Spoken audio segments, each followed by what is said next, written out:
नमस्कार दोस्तों, मैं doctor Ashish the social influencer फिर से एक बार आपके बीच में उपस्थित हूँ।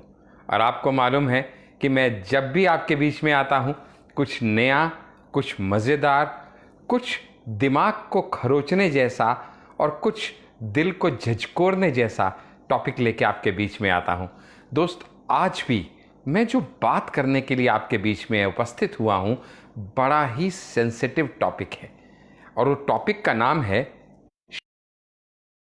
और क्रांति। मुझे मालूम है आप में से बहुत से साथी सोचेंगे, अरे डॉक्टर आशीष, ये क्या टॉपिक हुआ, शांति और क्रांति? जी हाँ, इस टॉपिक को बिल्टअप करने के लिए और इस टॉपिक को इसके कंक्लूजन तक ले जाने के लिए मुझको तकरीबन 10 से 15 मिनट का समय लगेगा। और ये 10 से 15 मिनट अगर आपने मेरे साथ आज व्यतीत कर लिए, अगर ये 10 से 15 मिनट आप मुझे यानी doctor Ashish the social influencer को झेल पाए, तो ये विश्वास है मेरा और ये यकीन दिलाता हूं आपको कि ये 10 से 15 मिनट आपकी जिंदगी पलट के रख देंगे, आपकी सोच का ढक्कन के रख देंगे और आपको जिंदगी का एक नया और जबरदस्त पर्सपेक्टिव दे जाएंगे। सो फ्रेंड्स, मैं जब बात कर रहा था आपसे तो बड़ा एक अजीब सी बात, एक नई सी बात मेरे को देखने को, सोचने को, समझने को मिली। क्योंकि मुझे आदत है, मैं रोज सुबह वॉक करने के लिए पार्क में निकल जाता हूं। और आप पिछले कई टॉपिक्स मेरे देख रहे होंगे जिसमें मैंने कई बार आपसे रिटायरमेंट के बारे में, आपसे सिक्योरिटी फॉर ओल्ड एज के बारे में, आपसे पेंशन के बारे में बात किया। लेकिन आज कुछ अलग बात करने के लिए आपके बीच में आया हूं। वो अलग बात यह है कि मैं ये सोच रहा था कि लाइफ हर किसी को चीज देती है। कहते हैं ना, हर किसी को मुकम्मल जहां नहीं मिलता, कहीं जमीन तो कहीं आसमान नहीं मिलता। ये पक्की बात है कि सबको सब कुछ तो मिल सकता नहीं, लेकिन इसके बावजूद फिर पिता परमात्मा ने इस चीज को सुनिश्चित किया है कि हम में से हर किसी को अबंडेंस ऑफ अपॉर्चुनिटीज जरूर मिले, बहुत सारी अपॉर्चुनिटीज हमको मिलें, ये उसने सुनिश्चित किया है। लेकिन हम उन अपॉर्चुनिटीज का क्या करें, ये हम सुनिश्चित करते हैं। कहते हैं ना, either you can use an opportunity और you can lose an opportunity. ये आपके अपने माइंड सेट पे, आपके अपनी एक्टिविटीज पे ये निर्धारित होगा कि आप उस अपॉर्चुनिटी से क्या क्या और कितना कितना एनकैश कर सकते हैं। कहते हैं, successful people see the opportunity coming while the unsuccessful see it going. ये आप पे डिपेंड करता है कि अब आपकी आईसाइट है या आपने उसको डेवलप करके विजन में। अगर आपकी आईसाइट है तो उस सूरत हाल में आपको शायद प्रॉब्लम्स ही दिखेंगी, लेकिन अगर आपने उस आईसाइट को विजन में कन्वर्ट कर दिया है तो शायद आपको प्रॉब्लम्स की जगह पॉसिबिलिटीज दिखेंगी। जी हां, मुझे मालूम है आप में से बहुत से लोग सोच रहे होंगे, डॉक्टर हांडा, आपकी वाउ सीरीज जो हम रेगुलर देखते हैं और आपके YouTube channel the success coach doctor Ashish Handa पे हर मंडे टेलीकास्ट होती है ये वाउ सीरीज, उसका एक टॉपिक भी तो था, problem versus possibilities. You are right friends, जिन्होंने वो नहीं देखा है वो देख लीजिए। लेकिन आज हमारा टॉपिक कुछ अलग है, जो इसको छूता हुआ जरूर जा सकता है, पर बात कुछ अलग करेंगे। तो सबके पास एम्पल अपॉर्चुनिटीज परम पिता परमात्मा ने सुनिश्चित की हैं, लेकिन हम उनका क्या करते हैं ये हमको देखना है। मैनी ए टाइम्स कहते हैं कि your opportunity is lost because it's dressed like hard work. आप उसको पहचान ही नहीं पाते क्योंकि वो हार्डवर्क का चोला पहन के आती है और आपको लगता है अरे नहीं नहीं, ये पकड़ने जैसी नहीं, अरे नहीं नहीं, ये मेरे बस की नहीं। और यही सोच के आप उसको गुजर जाने देते हैं और वो अपॉर्चुनिटी उसको मिल जाती है जो उसको पाउंस कर लेता है, ग्रैब कर लेता है। Because those wait for their turn get what has been left over by those who perform. जो जीता वही सिकंदर। दुनिया का रूल बहुत सिंपल सा है, क्योंकि अगर आप इंतजार करते रहेंगे तो आपको वही मिलेगा जो बचा खुचा होगा, उनके द्वारा जो परफॉर्म करके पहले ही मलाई ले गए होंगे छाछ से। तो इस जिंदगी में अपॉर्चुनिटीज आती हैं, लेकिन आप उन करते हैं या नहीं, ये सुनिश्चित करता है कि at the end of the day आप कामयाब बन के निकलते हैं या नाकामयाब बन के निकलते हैं। Because life and success is not a matter of chance, rather it is a matter of choice. You choose to be successful. You choose to be a reputed person in whatever field you are. But there is no substitute to hard work. You cannot hit a six with a bat on your shoulder. You'll have to work. You'll have to move on. You'll have to put up your best. और इन सब चीजों के चलते हुए मैं एक बात तो और समझ गया, जब मैं बहुत से लोगों से मिलता हूं, बात करता हूं, because being a social influencer, निर्जीव मशीनों से ज्यादा उलझना मुझे पसंद नहीं। मैं तो जीती जागती मशीनों से ही टकराने में, उलझने में, समझने में और समझाने में ही अपना पूरा जीवन व्यतीत करता हूं। और वो जीती जाती मशीनें हैं आप और मेरे जैसे जिंदा इंसान। तो जब मैं ये जिंदा इंसानों के बीच में बातचीत करता हूं अलग अलग मुद्दों पे, तो मुझे एक चीज तो पक्का समझ में आ गई, गारंटीड समझ में आ गई, और वो ये कि हर एक व्यक्ति के जीवन में दो ही निर्धारित पॉसिबिलिटीज या आउटकम्स हो सकते हैं। पहला ये कि या तो वो 60 साल की उम्र तक पहुंचेगा और फिर अपनी वृद्धावस्था में कदम रखेगा, और दूसरा ये कि वो 60 तक की उम्र तक पहुंच ही नहीं पाएगा और इससे पहले ही परम पिता परमात्मा के पास अपनी अंतिम यात्रा के लिए कूच कर जाएगा। और अगर मैं ये सवाल आप सभी से पूछूं, दोस्त आप क्या चाहते हैं, तो शायद ही आप में से कोई ये कहेगा कि मैं जल्दी जाना चाहता हूं।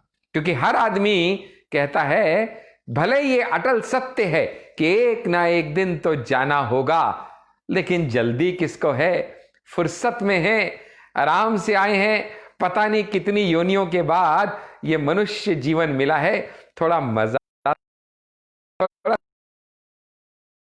जिंदगी बीत गई, कभी माँ बाप के अनुसार चले, कभी टीचर के अनुसार चले, कभी बीवी पति के अनुसार चले, कभी बच्चों के अनुसार चले, कभी तो एक दिन ऐसा आएगा जब हम भी दिलवाले दुल्हनिया ले जाएंगे कि काजोल की तरह कहेंगे, जा सिमरन अब तू भी अपनी जिंदगी जी ले। कुछ तो कभी तो ऐसा समय आएगा जब मैं कहूंगा दिस इज माई टाइम, क्योंकि मैं यकीन करता हूं आएगा एक ना एक दिन, मेरा टाइम भी आएगा जब मैं अपनी जिंदगी अपनी इच्छा अनुसार जीऊंगा। लेकिन वो टाइम तब आएगा जब परम पिता मुझे ब्लेस करेंगे, जा बेटा तुझको लंबी उम्र का आशीर्वाद दिया, 60-70 तक के लिए काम, समय आ गया जब तेरी रिटायरमेंट का टाइम शुरू हुआ और अब ये पैसा तेरे लिए काम करेगा। Because all your life you have worked for money, now is the time when the money for you. लेकिन सबके साथ ऐसा नहीं होगा। क्यों सबके साथ ऐसा नहीं होगा? क्योंकि कुछ लोगों ने, कुछ मेरे दोस्तों ने बागबान पिक्चर भले ही देखी हो, अमिताभ बच्चन और हेमा मालिनी का मुफलिसी का बुढ़ापे का नजारा जरूर देखा हो, लेकिन उससे सीख कुछ नहीं ली। कुछ साथियों ने शायद अवतार पिक्चर में इसको राजेश खन्ना को भी देखा होगा, उसकी बेचारगी भी देखी होगी कि कैसे एक कटे हाथ से भी वो अपने बुढ़ापे में अपने और अपनी बीवी का पालन पोषण करता है, लेकिन सीख कुछ नहीं ली। और जिन लोगों ने इन दोनों से सीख नहीं ली, वो लोग अपनी रिटायरमेंट प्लानिंग की तरफ कभी भी कुछ भी सोच ही नहीं पाए, और अगर सोच ही नहीं पाए तो उनकी ये भगवान ही जानता है। क्योंकि छोटे मुंह बड़ी बात अगर कहूं तो सारी जिंदगी जिन बच्चों के आगे आपने यूं हाथ किया, अपने ही बुढ़ापे में अपने ही बच्चों के आगे अगर यूं हाथ करने की नौबत आ जाए तो समझ लीजिएगा कि आपने कुछ अच्छी प्लानिंग तो जिंदगी के लिए नहीं की। बिकॉज क्यों? क्योंकि कहते हैं ना, when you are old, what do you want to be called as an old man or an elderly gentleman? और अगर आप एक elderly gentleman कहलाया जाना पसंद करते हैं तो आपको यह समझना पड़ेगा, the most heavy burden an old man carries is an empty purse.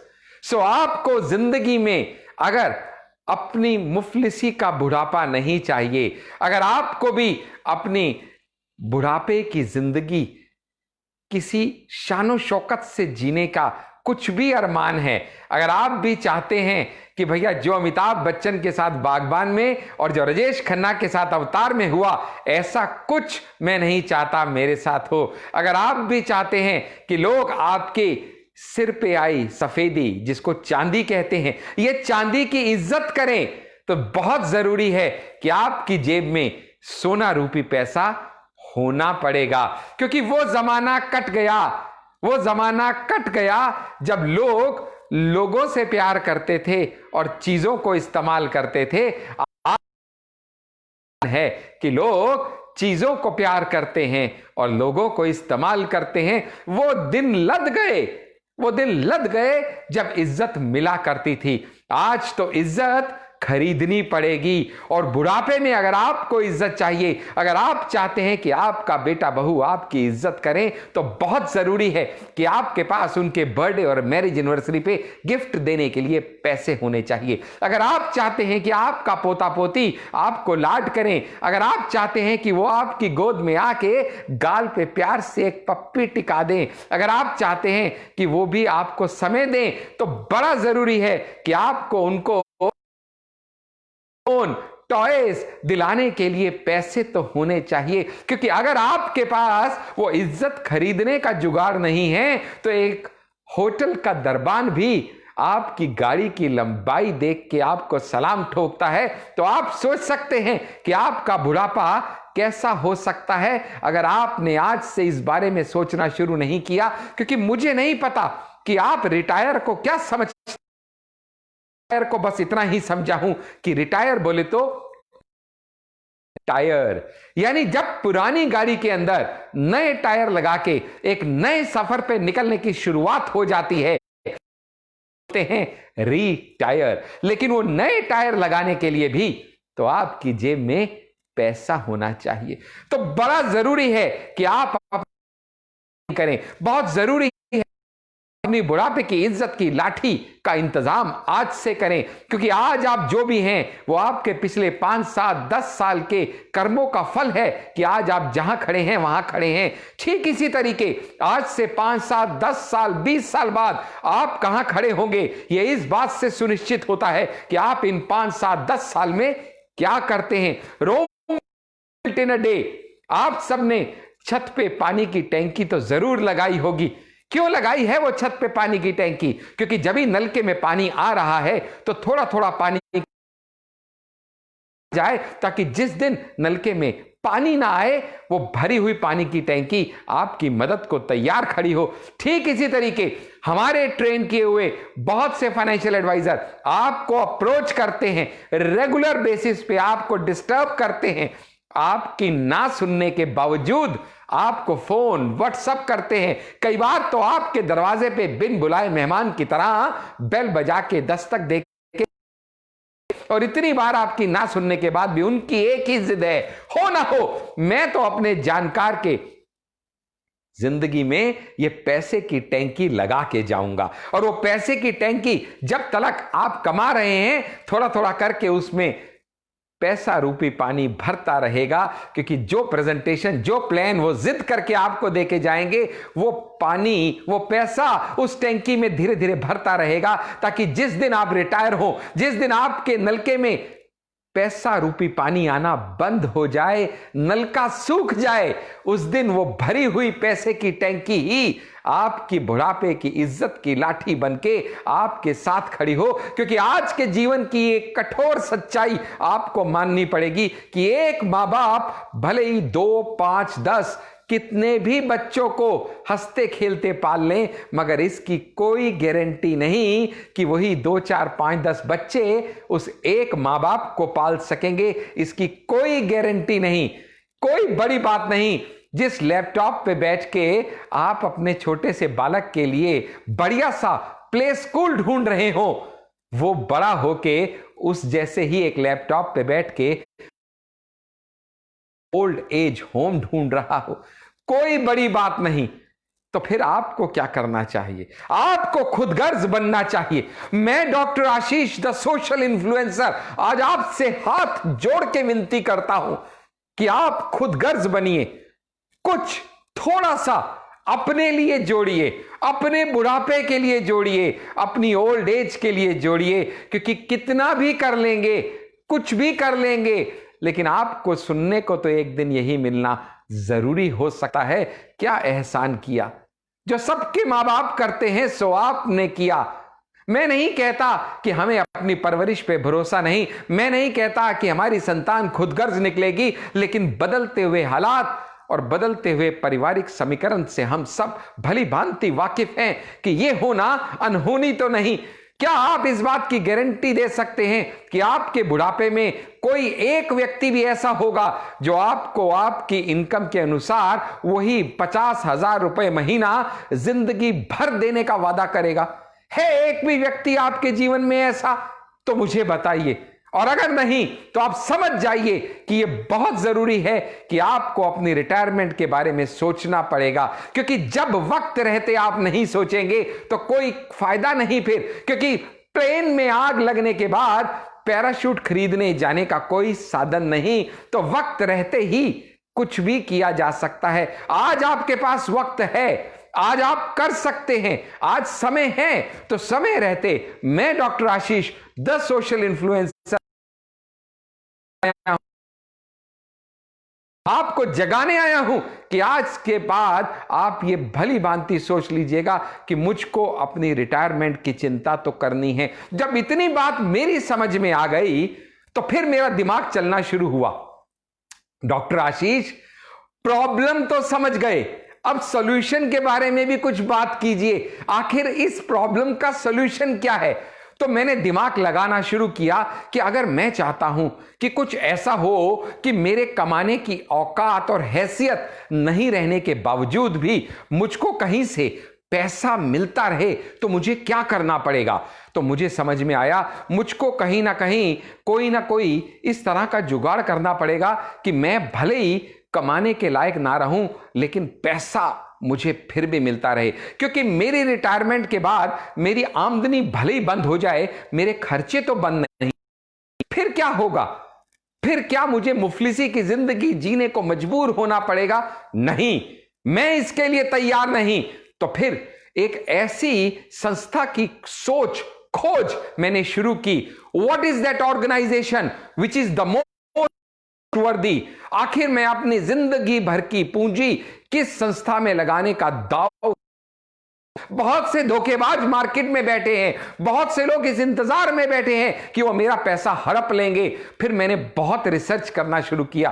फिर मुझे समझ में आया कि एक संस्था ऐसी है जो कि कंपनी नहीं, कॉरपोरेशन है। अर्थात उसका मालिक नहीं, बाकी सभी उसके जितने भी पार्टनर्स हैं उनका नौकर है। एक ऐसी संस्था है जो कंपनी नहीं, ऑर्गेनाइजेशन है। मुझे लगा ये तो ठीक लगती है। फिर और होमवर्क किया तो पता चला एक ऐसी संस्था के बारे में मैं पता कर रहा था जो कि एक नॉन प्रॉफिट ऑर्गेनाइजेशन है। यानी वो जो भी कमाती है उसमें से एक पाई भी खुद नहीं लेती है।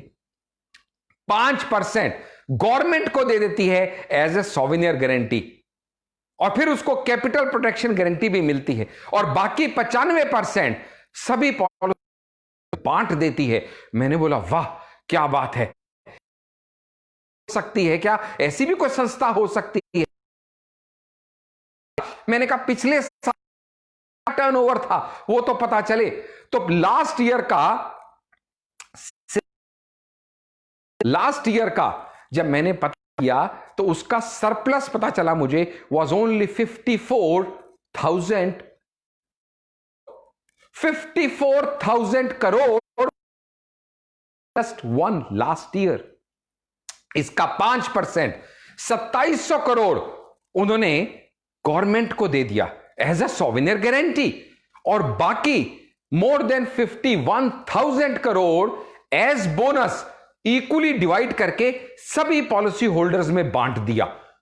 मैंने बोला वाह यार, ये तो बड़ी सॉलिड ऑर्गेनाइजेशन दिखती है, लेकिन एक साल तो तुक्का भी हो सकता है। रिकॉर्ड क्या है इसका? टोटल लाइफ फंड क्या है इसका, उसका तो पता करें। टोटल लाइफ फंड जब मैंने पता करना शुरू किया तो मेरे तो पैरों के तले जमीन खिसक गई, क्योंकि टोटल लाइफ फंड इस संस्था का था दोस्त, मालूम कितना? ओनली 31 लाख करोड़।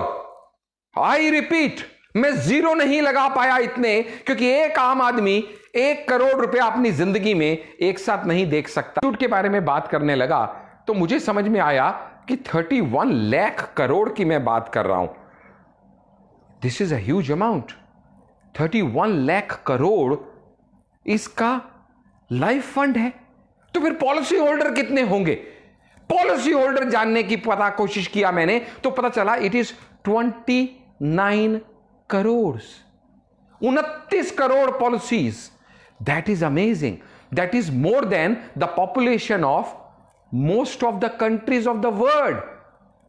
फिर मैंने कहा यार, ये संस्था तो ऐसी है जिसके साथ मैं अपने 10-20 लाख तो लगा ही सकता हूं, क्योंकि इतनी बड़ी संस्था जो है ये विश्वास करने लायक तो पक्का ही है। और ये संस्था का नाम है life insurance corporation of India, आपकी और मेरी सबकी प्यारी LIC ऑफ इंडिया। मैं ऐसी संस्था के बारे में आज आपसे बात कर रहा हूं। फिर मैंने और ज्यादा होमवर्क शुरू किया। अब समझ में आ गया कि मुझको रिटायरमेंट प्लानिंग करनी है। मैं जान गया, मैं समझ गया कि LIC से बेहतर कोई है नहीं, कोई ऐसी संस्था नहीं जो ऑर्गेनाइजेशन हो, कोई ऐसी संस्था नहीं जिसके 29 करोड़ पॉलिसीज हो, कोई ऐसी संस्था नहीं जिसका लाइफ फंड 31 लाख करोड़ हो, कोई ऐसी संस्था नहीं जिसका एक साल का जो गवर्नमेंट को दिया हुआ पैसा है वो 2700 करोड़ हो एज सोवेनियर गारंटी, कोई ऐसी संस्था नहीं जिसका एक साल का सरप्लस मोर देन 51,000 करोड़ हो। तो अगर ऐसी संस्था के साथ मैं जुड़ना चाहता हूं तो ऐसी संस्था के पास क्या कोई मेरा सोल्यूशन रूपी प्लान है? क्या कोई रिटायरमेंट प्लानिंग है? तो बचक्का होना पड़ गया जब मुझे पता चला डॉक्टर आशीष, तुम्हें मालूम ही नहीं था कि इनके पास एक इतना जबरदस्त प्लान है। एक इतना जबरदस्त प्लान है जो कि तुमको जिंदगी भर के लिए गारंटेड पेंशन देने का इंतजाम कर सकता है। और वो भी मालूम क्या रेट ऑफ रिटर्न पे? रेट ऑफ रिटर्न आता है more than 19.78%। Yes, you got me right. जिंदगी भर के लिए गारंटीड अमाउंट पेंशन का, इनकम का, एक source of guaranteed income for the rest of my life, that too at a rate of interest of %। How is it possible? मुझे लगा it is too good to be true, हो नहीं सकता। फिर और होमवर्क शुरू किया, एनालिसिस किया, समझना शुरू किया तो इनका एक बहुत ही नायाब प्लान है, जीवन शांति, टेबल नंबर 850। जी हां, ये एक ऐसा प्लान है जो बहुत जल्दी बंद होने वाला है। This is an alarming sign for you. मुश्किल से 2 से 3 दिन और बचे हैं। 20 October is going to be the last date of this plan Jeevan Shanti, and it is going to close very soon. लेकिन ऐसा क्या है इस प्लान में कि लोग 100 करोड़ रुपया इस प्लान में देने को तैयार बैठे हैं और दे रहे हैं? क्योंकि अगर कोई ऐसा प्लान है जो आपको यह सुनिश्चित करके दे सकता है कि दोस्त, अगर आपने एक बार यह पैसा लगा दिया, वन टाइम इन्वेस्टमेंट, तो जिंदगी भर के लिए आपको अप टू 19.78% गारंटीड इंटरेस्ट मिलना शुरू हो जाएगा। पहले आपकी जिंदगी भर के लिए, और उसके बाद आपके नहीं रहने पे आपकी वाइफ को उसकी जिंदगी भर के लिए, और उसके बाद पूरा अमाउंट से भी कहीं ज्यादा, बल्कि मिनिमम 110% ऑफ इन्वेस्टमेंट आपके नॉमिनी को फिर से हाथ जोड़ के वापस मिल जाएगी। This was amazing. इतना ही नहीं, जो इसके प्रोसीड्स हैं, even that can be taken in instalments, अगर आप लमसम में ना लेना चाहें। मुझे पता है आप में से बहुत से लोगों को यह बात लग रही होगी, डॉक्टर हांडा हमने सुना तो है इस प्लान के बारे में, लेकिन पता नहीं था बंद होने वाला है। जी हां, बंद होने वाला है। हमने सुना तो है, पता नहीं था इसमें 19.78% तक इंटरेस्ट मिलता है। जी हां, मिलता है। हमें पता नहीं था कि मेरे बाद शायद मेरी बीवी को भी ये रेट ऑफ इंटरेस्ट जिंदगी भर के लिए मिलेगा। जी हां, मिलेगा। अगर ये सब चीजें आपको और डिटेल में समझनी है तो मैं आपसे हाथ जोड़ के विनती करूंगा कि अपने बुढ़ापे की इज्जत की लाठी खरीदने का आज ही इंतजाम शुरू कीजिए। अपने इंश्योरेंस एजेंट को आज ही कॉल कीजिए, अपने इंश्योरेंस एडवाइजर को आज ही मिलने की जिद कीजिए, उनके साथ बैठिए, पूरा डिटेल में इसको समझिए और इसको जल्दी से जल्दी अपने कब्जे में लीजिए। ज्यादा से ज्यादा इसके अंदर इन्वेस्ट करके अपना फ्यूचर सुरक्षित कीजिए, क्योंकि जैसे कि मैंने पहले भी कहा कि अपॉर्चुनिटी के बारे में दो ही बातें प्रचलित हैं, आइदर यू यूज इट और यू लूज इट। और रिटायरमेंट के बारे में तो इतना ही चलते चलते कहना चाहूंगा दोस्त, कहीं किसी की बातें दिल को छू गई थी जब उसने ये कहा था अपने बुढ़ापे में कि डॉक्टर हांडा, अगर मुझे एक गलती सुधारने का मौका मिले, एक गलती सुधारने का, तो मैं अपने बुढ़ापे के लिए जितना जोड़ा है उससे कहीं ज्यादा जोड़ना चाहता था, लेकिन उस समय समझ ही नहीं पाया कि इसकी इंपॉर्टेंस क्या हो सकती है। मैं जान ही नहीं पाया कि वो जो कल मेरे पास आने वाला है, क्योंकि मैं तैयार था कि कहीं मेरे घर में आग ना लग जाए तो मैंने फायर एक्सटिंग्विशर रखा था। मैं तैयार था कि बत्ती ना चली जाए, मैंने इन्वर्टर रखा था। मैं तैयार था कि इनकम टैक्स की रेड ना पड़ जाए तो मैंने सभी इनकम के पेपर्स संभाल के रखे थे। मैं तैयार था कि कहीं मेरी गाड़ी का पंचर ना हो जाए, मैंने स्टेपनी रखी थी।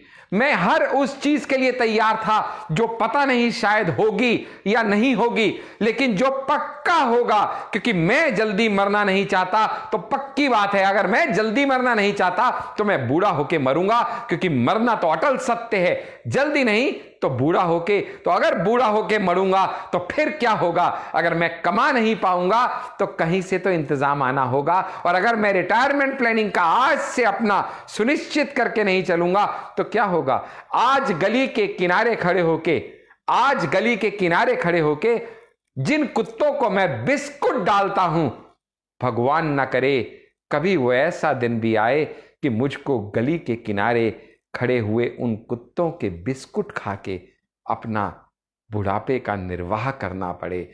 मैं हाथ जोड़ के आपसे विनती करता हूं, मैं doctor Ashish the social influencer फिर से आपके आगे हाथ जोड़ता हूं कि आप अपने इंश्योरेंस एडवाइजर को कॉल कीजिए, मिलिए उससे, अपने बुढ़ापे की इज्जत की लाठी का इंतजाम कीजिए और जल्दी से जल्दी अपनी रिटायरमेंट प्लानिंग कीजिए। और डिटेल में हमारे हार्ट टचिंग टॉपिक्स को समझने के लिए हमारी वाउ सीरीज को देखिए, हमारे YouTube channel the success coach doctor Ashish Handa को सब्सक्राइब कीजिए। अफसाना में हर फ्राइडे फेसबुक लाइव पे शाम 7 से 8 हमारे बीच रहिए, हमारा यूं ही हौसला अफजाई करते रहिए और हम कोई ना कोई words of wisdom wow series में लेके आपके बीच में यूं ही उपस्थित होते रहेंगे। अगली मीटिंग जब आपसे होगी, तब तक के लिए मैं डॉक्टर आशीष आपका बहुत बहुत शुक्रिया अदा करता हूं, धन्यवाद करता हूं कि आपने इतनी देर प्यार से मुझे सुना और मेरा हौसला अफजाई की। Thank you so much friends, thank you so much.